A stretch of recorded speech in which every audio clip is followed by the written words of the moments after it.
মানুষ যে ক্ষতির মধ্যে আছে তার সবচাইতে বড় প্রমাণই হলো সময়। দেখলেন? তাহলে পরবর্তী যেই বক্তব্য আসছে সেটাই শপথ হিসেবে প্রমাণ হলো। তাই যখন আল্লাহ বলেন ওয়াল কুরআনিল হাকিম, তখন কোরআনকে প্রমাণ হিসেবে আনা হচ্ছে। একে প্রমাণ হিসেবে আনা হচ্ছে। যেভাবে সময়কে প্রমাণ হিসেবে আনা হয়েছিল, তেমনি কোরআনকেও কোনো কিছুর প্রমাণ হিসেবে আনা হচ্ছে। তবে আগে কুরআনিল হাকিম নিয়ে কথা বলে নেই। আরবিতে আল হাকিম শব্দের 3টি অর্থ আছে। এর 3টি অর্থ হতে পারে।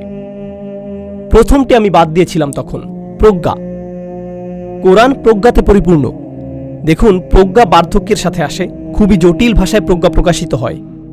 প্রাসঙ্গিক হলে তবেই মানুষ প্রজ্ঞাকে উপলব্ধি করতে পারে।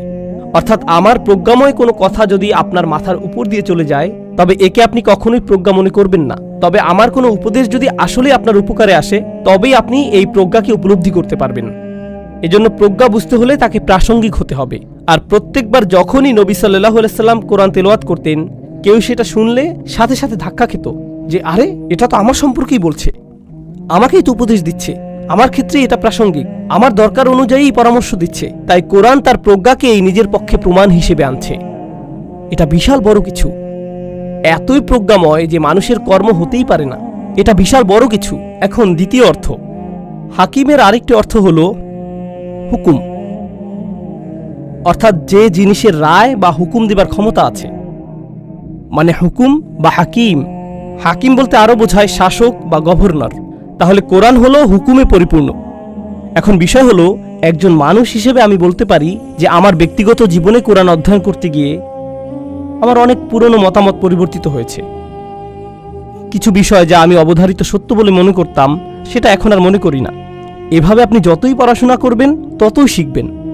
আপনার মতামতও সেভাবে পরিবর্তিত হবে। এমনকি একই সিলেবাস, একই সংবিধান পড়ার পরও একজন আইনজীবী যখন বিচারক হয়ে যান, তখন তাদের চিন্তাভাবনাতেও পরিবর্তন আসে, ঠিক কিনা? সময়ের সাথে ভিন্নভাবে চিন্তা করেন। এদিকে কোরআন হুকুম দিয়ে যাচ্ছে, আর এই 23 বছরের সময়কালে কোনো কিছু কি পরিবর্তন হয়েছে? এভাবে কি বলে যে না, আগে এভাবে বলতাম, এখন আর তা বলি না? না না না না, তার হুকুমে কোরআন একেবারেই ধ্রুব। তার রায় থেকে নড়াচড়া করে না সে। কখনো কখনো আপনার কোনো মতামত, রায় না কিন্তু শুধুই মতামত, আপনাকে ঝামেলায় ফেলে দেয়। মিডিয়া যদি মসজিদে এসে আপনার ইন্টারভিউ নিতে চায়, তবে কথা বলার আগে খুব চিন্তা ভাবনা করে নিতে হবে, কারণ তারা চালাকি করে আপনাদেরকে ফাঁদে ফেলতে পারে। তাই আপনাকে খুব সাবধান থাকতে হবে। কিন্তু কোরআন যখন কথা বলে, তখন কি পরিণতি নিয়ে চিন্তা করে? সম্ভবত এভাবে বলাটা ঠিক হবে না, ঝামেলায় পড়ব, এই বিষয়টা এড়িয়ে যাই, ওই প্রশ্নটা এড়িয়ে যাই। কোরআন সরাসরি বলে দেয়, স্পষ্ট রায় দিয়ে দেয়, স্পষ্ট রায় দিয়ে দেয়, যেন কর্তৃত্বের স্থান আছে তার। এখন ব্যাপার হলো, আপনাকে দুটো বিপরীত জিনিস বুঝতে হবে। নবী সাল্লাল্লাহু আলাইহি সাল্লাম তো শুধুমাত্র একজন মানুষ, খুব কম অনুসারী তখন। কোনো রাজনৈতিক অবস্থানেই নেই, কোনো সামরিক শক্তি নেই, কিছুই না। এদিকে আল্লাহ হলেন সর্বশক্তিমান, সর্বোচ্চ, তিনি গাইবে আছেন। কিন্তু যখন নবীজি কথা বলেন আলাইহিস সালাতু ওয়াস সালাম, আল্লাহর পক্ষ থেকেই বলেন, বিচারকের মতো বলেন, হুকুম দেন। কিন্তু তিনি তো এভাবে বলার মতো অবস্থানে নেই। তিনি তো কোনো গভর্নর নন, লোকদের শাসক নন, তিনি ক্ষমতার অবস্থানে নেই। কিন্তু কথা বলবার সময় এমনভাবে বলেন যেন তারই হাতেই ক্ষমতা, কারণ তিনি আল্লাহর পক্ষ হতেই বলছেন। এখন কারো যদি ক্ষমতা না থাকে, তবুও ক্ষমতাশালীদের মতো কথা বলে, তখন সে সমস্যায় পড়বেই। আপনার হাতে ক্ষমতা না থাকলে ওভাবে কথা বলতে পারবেন না। কিন্তু এই কোরআন প্রতিনিয়ত রাসূলুল্লাহ সাল্লাল্লাহু আলাইহি সাল্লামের মুখ থেকে এভাবেই বলে যাচ্ছে। কখনো কখনো কোনো ছাত্র হঠাৎ করে শিক্ষকের বিরুদ্ধে কথা বলে ফেলে, কিংবা কোনো কর্মচারী তার বসের বিরুদ্ধে আওয়াজ তুলে ফেলে, কিংবা ধরুন আদালতে বসে থাকা কোনো বাদী বিচারকের বিরুদ্ধে আওয়াজ করে বসলো, বা পুলিশ অফিসার তার স্বর উঁচু করে চিফের বিরুদ্ধে কথা বলল, বা হোয়াইট হাউসের কোনো কর্মচারী প্রেসিডেন্টের বিরুদ্ধে বলে উঠল। এরকম একবার হতেই সে ক্ষমা চাওয়া শুরু করে, সরি সরি সরি সরি, আমি বুঝতে পারিনি। এমন হয় কি না? এমন হয় কি না? কিন্তু কোরআনের বেলায় সে স্বর উঁচু করছে, সেখানে ক্ষমতাশালীরা আবার এত রেগে যাচ্ছে, কিন্তু কোরআন কি ক্ষমা চায়? না, আবারও বলে, এরপর আবারও বলে। এটা হলো হাকিম শব্দের দ্বিতীয় অর্থ। কোরআন কর্তৃত্বপূর্ণ, কোরআন রায় প্রদান করে, কোরআন কারোই পরোয়া করে না, প্রত্যেকবার একই কাজ করে। দ্বিতীয়টি হলো এটি হুকুম দেয় কোনো পরোয়া ছাড়াই। আর তৃতীয় অর্থটি হলো আমার সবচেয়ে পছন্দ, এটা ইহকাম বা মুহকামের সাথে সম্পৃক্ত। ইহকাম অর্থ হলো কোনো কিছুকে বেঁধে ফেলা, কোনো একটা বুনন তৈরি করা, ঠিক আছে, গাঁথুনির মতো বা এরকম কিছু, মানে যেখানে প্যাটার্ন আছে। যখন এরকম লম্বা প্যাটার্ন থাকে তাকে আরবিতে ইহকাম বলে। জিনিস যখন একে অন্যের সাথে বাঁধা থাকে তাকেও ইহকাম বলে। কোনো কাজ যখন সম্পূর্ণ শেষ হয়ে যায়, যেমন ধরুন এই দেয়ালে কিছু কাজ হয়েছে দেখতে পাচ্ছেন, এখন এই দেয়ালের কাজ যদি শেষ না হয়ে থাকে তবে তা মুহকাম নয়। কিন্তু যদি কাজ পুরোপুরি শেষ হয়, দেয়ালের সবকিছু সম্পূর্ণরূপে সুন্দরভাবে শেষ হয়েছে, তখন তাকে হাকিমও বলা হয়। ওটার আরেকটা অর্থ এটা, অর্থাৎ কোরআনকে অতি নিখুঁতভাবে বুনন করা হয়েছে। সবকিছুর সাথে অতি নিখুঁতভাবে সংযুক্ত। অনেক সময় রাজনীতিবিদরা বক্তৃতা দেয়, সে বক্তৃতার লেখক থাকে, জানেন আপনারা? মানে যেমন প্রেসিডেন্ট নিজে নিজের বক্তৃতা লেখেন না, তার জন্য আলাদা লেখক আছে। কিন্তু তার প্রতিপক্ষ 5 বছর আগের কোনো বক্তব্য দেখিয়ে সেখান থেকে একটি অংশ নিয়ে বলতে পারে 2010 সালে আপনি এটা বলেছিলেন, কিন্তু এখন বলছেন উল্টো, যদিও তখনও আরেকজন বক্তৃতা লেখক ছিল, কিন্তু সে ভুল করে ফেলেছে। এখন প্রতিপক্ষ তার বিরুদ্ধে এটা নিচ্ছে, এমন কি হয় না? কিন্তু দেখুন কোরআনের বুনন কত শক্তিশালী ও নিখুঁত। আপনি বলতে পারবেন না যে ওখানে এটা বলছে আবার এখানে এটা বলছে। সবকিছুর নিখুঁত সংযোগ আছে। এমনকি আল্লাহ কোরআনে যা বলছেন তার সাথে নবীজির কথাও পুরোপুরি মিলে যায়, সাল্লাল্লাহু আলাইহি সাল্লাম। পুরোটাই নিখুঁত বুননে আছে। তো এটা হলো তৃতীয় অর্থ। তাহলে চলুন আবারও দেখি ওয়াল কুরআনিল হাকিমের 3টি অর্থ তাহলে কি কি? প্রজ্ঞা, এটা হুকুম দেয়, আর নিখুঁত বুননে বিদ্যমান। সবকিছু একে অপরের সাথে নিখুঁতভাবে সংযুক্ত, কোনো শিথিলতা নেই এখানে। এমন কোনো শব্দ নেই যেটা ভুলে পড়ে গেছে। সবকিছু গাঁথনি নিখুঁত, একদম ঠিক অবস্থানেই আছে। অতিরিক্ত নিখুঁত এই কোরআন। এই সবকিছুই আবার অন্য কিছুর প্রমাণ।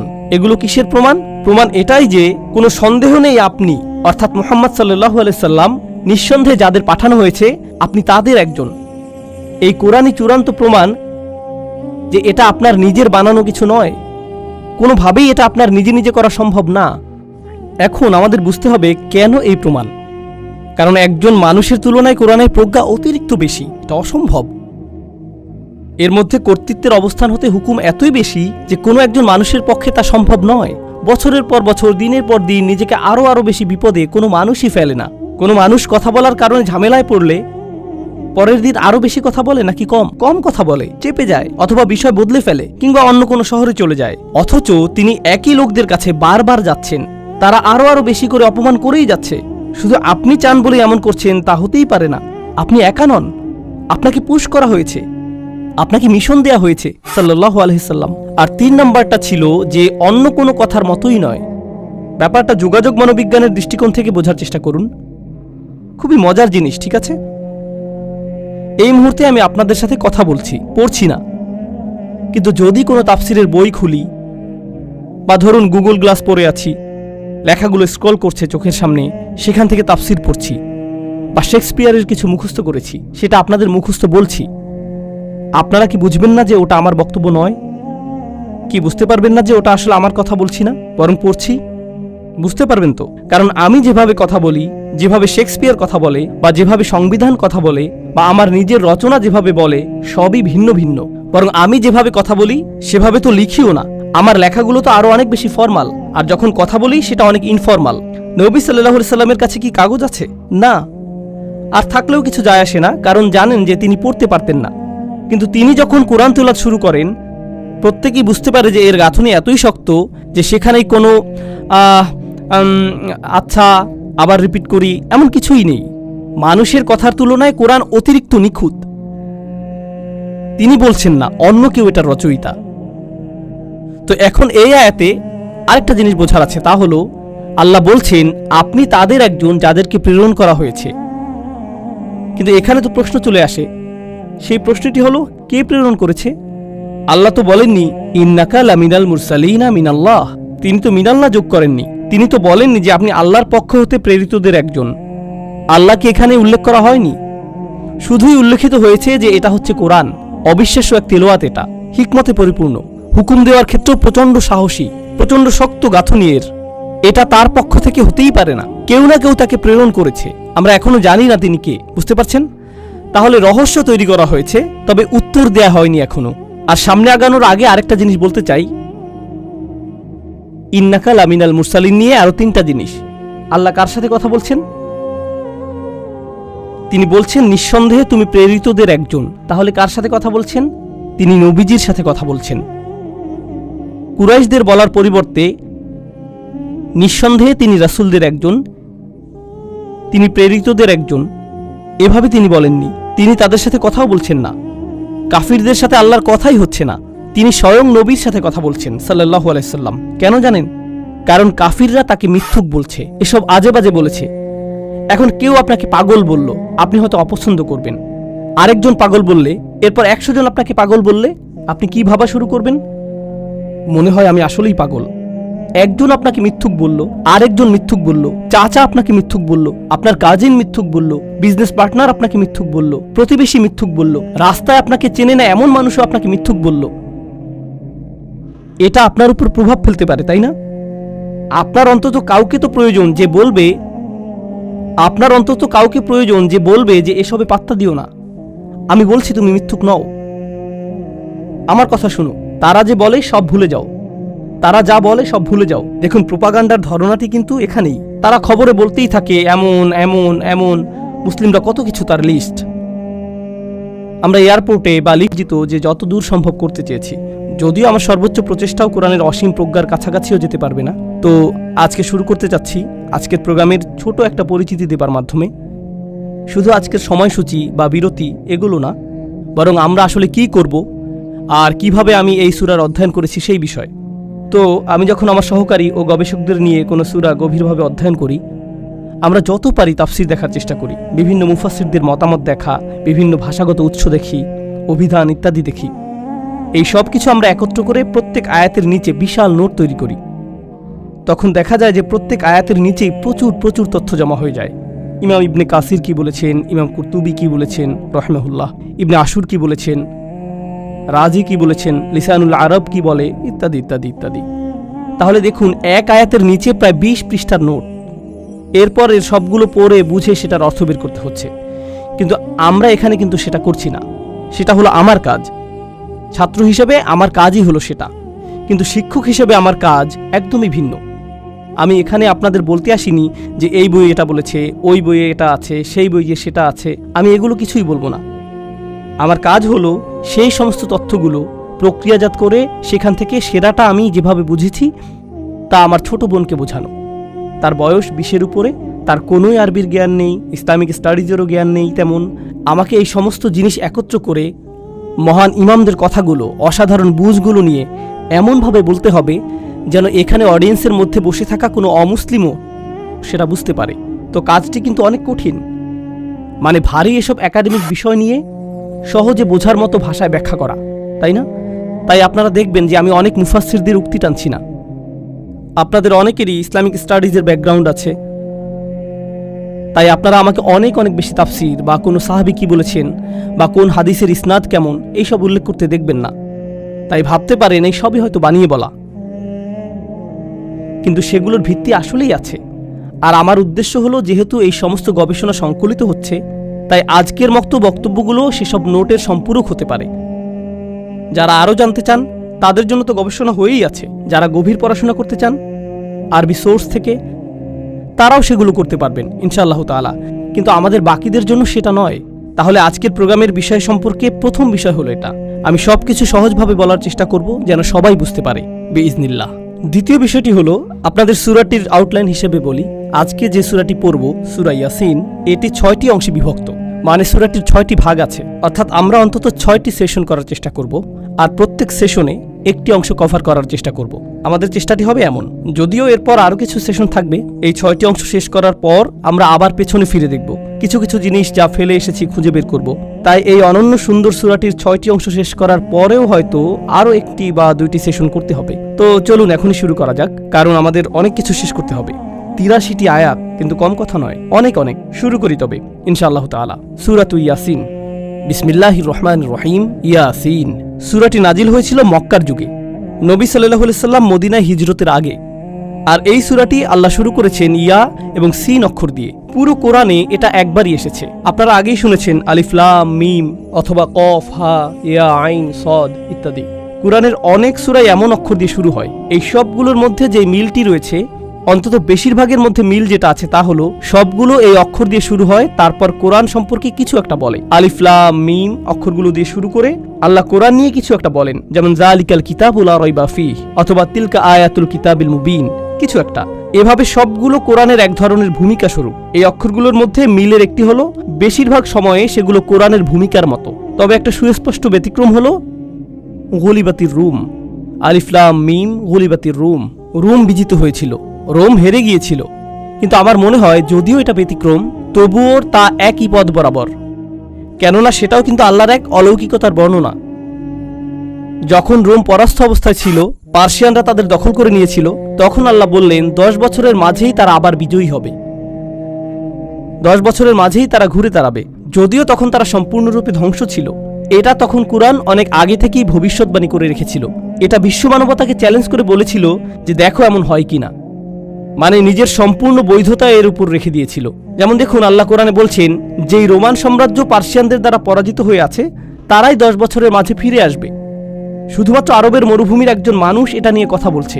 যদি এমনটা না ঘটে তবে কোরআনের সবকিছুকেই প্রশ্নবিদ্ধ করা যাবে, সবকিছুই প্রশ্নবিদ্ধ হবে, সবকিছুই প্রশ্নবিদ্ধ হবে। মানে এভাবে পুরো ইসলামের বার্তার বিশ্বাসযোগ্যতাকে শুধু একটি বক্তব্যের হাওলায় ছেড়ে দিয়েছেন, তাই না? শুধু একটি দাবি, শুধু একটি দাবি। আর আসলে পুরো কোরআনেই কিন্তু এমন। কোরআনের মতো কোনো কিছু বানিয়ে দেখাও না কেন, এটা যে আল্লাহর পক্ষ থেকে না সেটা প্রমাণ করে দেখাও। মানে কোরআন নিজের বিশ্বাসযোগ্যতাকে প্রশ্নবিদ্ধ করার চ্যালেঞ্জ করেছে বারবার। এভাবে এটা অন্যান্য হুরুফের সাথে মিলে যাচ্ছে। এই হুরুফ মুকাত্তাত নিয়ে আরেকটা বিষয় হলো, যদিও আমি ইয়াসিন শব্দ নিয়ে বেশি সময় খরচ করতে চাই না, আপনাদের অনেকেই হয়তো শুনেছেন যে সূরা ইয়াসিন হলো কোরআনের হৃদয়। এটা শুনেছেন না আগে? আর হয়তো আপনাদের অনেকেই এজন্য এখানে এসেছেন, আপনারা পাকিস্তানি, সারা জীবন এটাই শুনেছেন। কিন্তু এটা আসলে কোনো বিশুদ্ধ হাদিস নয়। যদিও শুনে খুব ভালো লাগে, আমরা একে অস্বীকার করছি না, আমাদের ঐতিহ্যের অংশ এটা। তবুও এটা কিন্তু প্রমাণিত নয় যে এটাই কোরআনের হৃদয়। যদিও এটা অনেক বিখ্যাত, তাও ভালো, অন্তত একটা সূরাকে তো আমরা যত্নার্থী করি, সেজন্য ভালোই। উপমহাদেশের জন্য কাজেই এসেছে এটা। তো যাই হোক, এই অক্ষরগুলোর ব্যাপারে কথা হলো যে এই হরফগুলো কিন্তু স্বয়ং নবীজি সাল্লাল্লাহু আলাইহি সাল্লামের কাছে অপরিচিত ছিল। খুবই গুরুত্বপূর্ণ।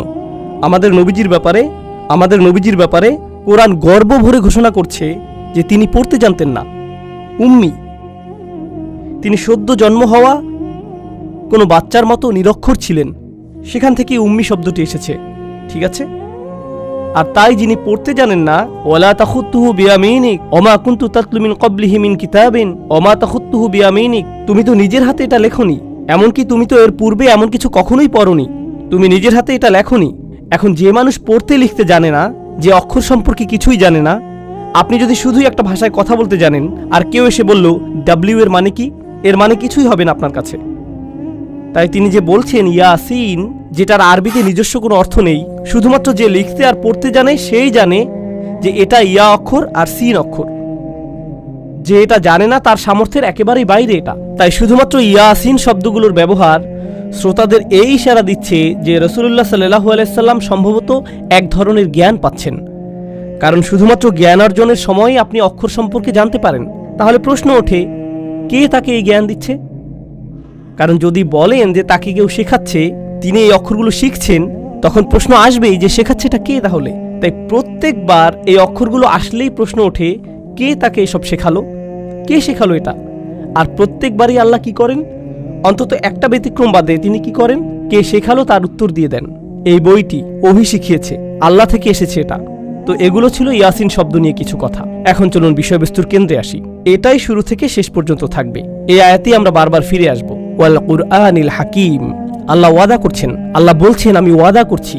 ওয়া অক্ষরটি এভাবেই অনুবাদ করছি, আমি কোরআন হাকিম দ্বারা ওয়াদা করছি। প্রজ্ঞাময় অনুবাদ করছি না, এখানে অনুবাদ করছি যে আমি কোরআন হাকিমের ওয়াদা করছি। আপনাদের অনেকেই এখনো আরবি জেনে না থাকলেও সমস্যা নেই, হাকিম শব্দটি আপনাদের ব্যাখ্যা করে দিচ্ছি, কারণ এর ভূমিকা ব্যাপক। তার আগে বলুন তো, প্রজ্ঞাময় কোরআন, কোরআন হাকিম দিয়ে আল্লাহ কি করছেন? তিনি বলছেন এটা দিয়ে কসম করছেন। তাই কোনো কিছু দিয়ে কসম করার মানে কি? আমাদের বুঝতে হবে কেন তিনি এটা করবেন। কোরআনের কোনো কিছু নিয়ে কসম করাতে বিশেষত্ব আছে। কোনো কিছু নিয়ে কসম করার ক্ষেত্রে কোরআনের অনন্যতার বিষয়টি আপনাদের দেখাবো আমি। কারণ আমি আপনিও তো কসম করি, আয় হায় আল্লাহর কসম আমি তোকে, তাই না? আমরাও এমন করি, কিন্তু যখন কোরআন করে সেটার কারণটা হয় অসাধারণ। এজন্য আমি আপনাদের এটা বোঝাতে চাচ্ছি। প্রথমত, কোরআন এটা করে আপনাদের মনোযোগ আকর্ষণ করার জন্য, আপনার মনোযোগের জন্য। আর এই মনোযোগটা আকর্ষণ করে অসাধারণ কোনো কিছুর ব্যবহারের মাধ্যমে, যেটা নিয়ে আপনি ভাবতে পারেন। আরও আছে, কোরআন যখন কিছু নিয়ে আপনার মনোযোগ আকর্ষণ করে তখন সেটাই পরে যা বলা হবে সেটার পক্ষে প্রমাণ হয়ে দাঁড়ায়। এখন এটা শুনতে কঠিন মনে হচ্ছে, তবে সহজ করে বুঝিয়ে দিচ্ছি। আল্লাহ বলছেন, আমি সময়ের শপথ করছি, ওয়াল আসর, আমি সময়ের কসম করছি। আপনারা বলতে পারেন সমস্যা নেই, হালাল, এটা খুতবা নয় যে পুণ্য কাটা যাচ্ছে। ওকে, তো তিনি শপথ করছেন কিসের? সময়ের। এর মানে হলো সময়ের শপথ করে যেন তিনি বলছেন, আমি স্বয়ং সময়কে প্রমাণ হিসেবে উত্থাপন করছি, আমি সময়কে প্রমাণ বানিয়ে দিচ্ছি। কিসের প্রমাণ? ইন্নাল ইনসানা লাফি খুসর, যে নিঃসন্দেহে মানুষ ক্ষতির মধ্যে আছে।